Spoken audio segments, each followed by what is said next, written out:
A-levels aren't a walk in the park, and if you've seen my last video about how to choose which A-levels to do, you'll know that there's definitely a lot to think about when making that decision. However, another really big decision that a lot of students have to make is whether or not they should be doing 3 A-levels or 4 A-levels. Hey guys, welcome back to the channel. If you're new here, my name is Zachary and I'm a year 13 student studying biology, chemistry, maths and psychology. And in this video, I want to talk about whether or not you should do 4 A-levels or just stick to 3. Coming from a student who's doing 4 A-levels himself, arguably 4.5 because I also did an EPQ, but that's not as important for this video. As usual, timestamps will be in the description below so you can jump around and find exactly what you're looking for without wasting any time. Now, in favor of upfront conclusions and to stop you guys from having to watch the whole video, I will tell you what I think here and now. And in my opinion, there's no real reason you need to do 4 A-levels or that you really should be doing 4 A-levels. Now, there's a lot of reasons why I think this, and I will be going more into detail about this in the video, so carry on watching so that you can get an understanding of why I feel there isn't any need to really do 4 A-levels. But I'll also include a part at the end of this video about why you might want to still consider doing 4 A-levels and why it might actually be the right decision for you to do 4. Now, the first point I want to make is the fact that no university actually requires 4 A-levels for their course. Even if you look at some of the top universities like Oxford and Cambridge, none of their courses actually have 4 A-levels as a grade requirement, with all the subjects requiring no more than 3 A-levels. Come results day, if you have done 4 A-levels, then what will happen is that your universities will only look at your top 3 A-levels anyway. So in a way, that 4th A-level wasn't as important as you might have thought. Now, if you want your A-level choices to maximize your chances of getting into the university you want to in order to study the course you want to, you're better off picking the correct subjects rather than doing more subjects. What I mean is, you're better off picking 3 subjects that you know the university course you want to apply to requires, rather than trying to do more A-levels to make yourself stand out as an applicant. Now, yes, you may see statistically that certain universities have a much higher percentage of 4 A-level applicants, and students who are studying at that university tend to have 4 A-levels. For example, looking at Oxford and Cambridge, a large percentage of their students have actually got 4 A-levels. However, this is merely a correlation, and the reason for them getting their offer has nothing to do with the fact that they picked 4 A-levels. Most universities have explicitly said that 4 A-levels is not a deciding factor.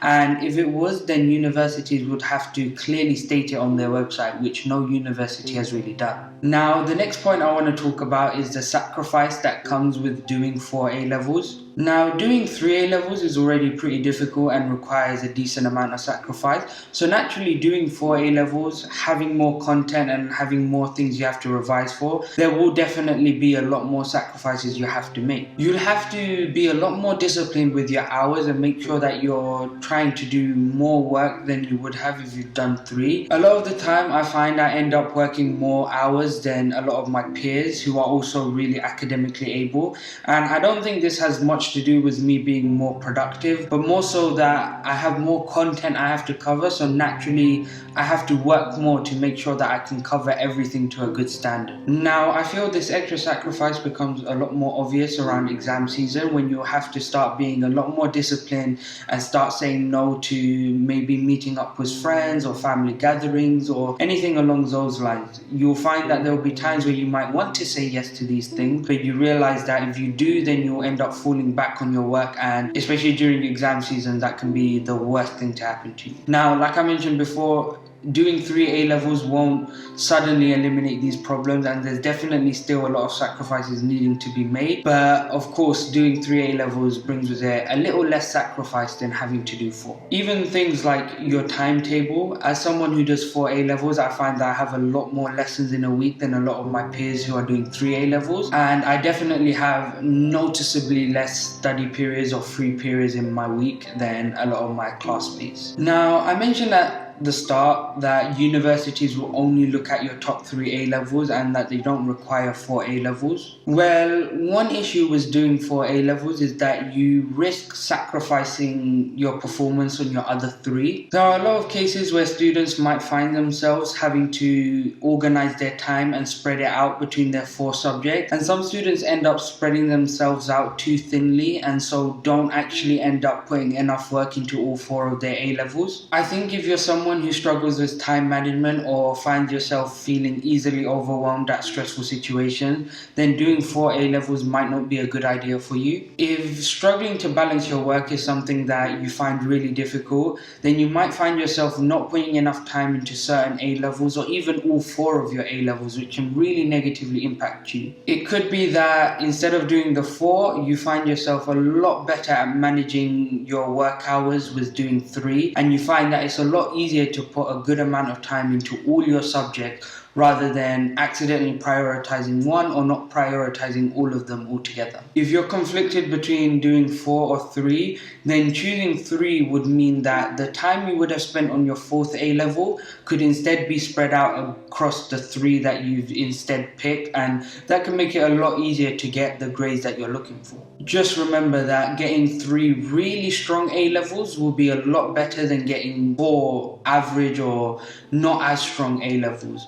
For example, getting an A-star AA will probably be better than just getting 4 A's, especially if you're applying to courses that require an A-star grade. Now moving on to kind of the second half of this video, which is about why you might want to actually consider doing 4 A levels. Now, this might sound a bit counterproductive because I've just spent the last few minutes talking about why you shouldn't do 4 A levels, but there are some genuine reasons why someone might consider doing 4, and these are the reasons. Number 1, you might decide to do 4 A levels because you're unsure about which 3 A levels you want to pick. Now, there are quite a few students who do this, and their ultimate goal is to end up doing 3 A levels, but they can't really decide which 3 they want to do, so they end up taking 4 A levels near the start of the year just to get an idea of what each of the subjects is like, so that they can make a more confident decision about the 3 they actually want to do. A lot of people do this and just end up dropping the 4th A level, but I should say that if you are planning to do this, then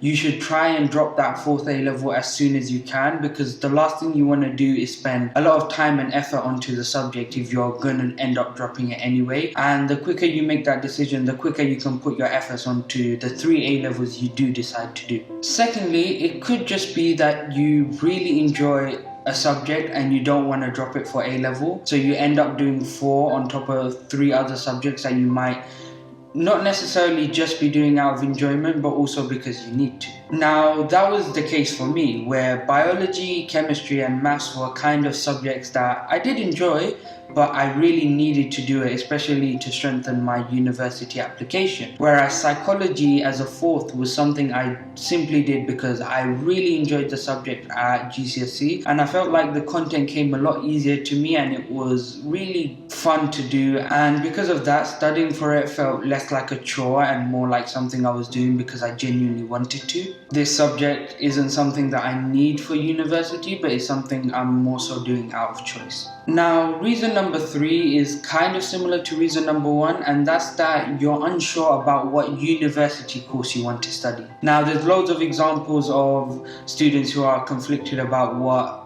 course they want to do, and it can become difficult when you have 2 different courses in mind with 2 completely different grade or subject requirements. Now, in those cases, it would make sense to do 4 A levels so you can keep your doors open, so that when you do finally decide on what course you want to study, you don't find yourself in a position where you haven't done the correct A levels to actually study them. And lastly, you might want to do 4 A levels because you want to push yourself academically. Now, a lot of people might think this is a silly reason, but I don't think it's such a bad idea to want to push yourself and really see how far you can go academically. I mentioned at the start that no uni requires 4 A levels, but there are still a high percentage of students who go to, for example, Oxford or Cambridge that do 4 A levels. Now, although the reason they got accepted wasn't because of the 4 A levels, it's unarguable that being able to manage 4 A levels to a high standard, as well as being able to do extra extracurricular on the side will naturally help you develop certain skills. People who can do 4 A levels and balance it with everything else in their life typically have very good time management skills and are really good at managing their workload so that they don't burn out and are able to consistently work at a good rate to get the grades they need. And these skills definitely will help in your university application and will be a really good way to stand out in the sense that you will have all these extra skills that you can talk about. Things like, as I mentioned, time management, being disciplined. All these skills definitely will make interviews a lot easier and will definitely give you a talking point in your whole application,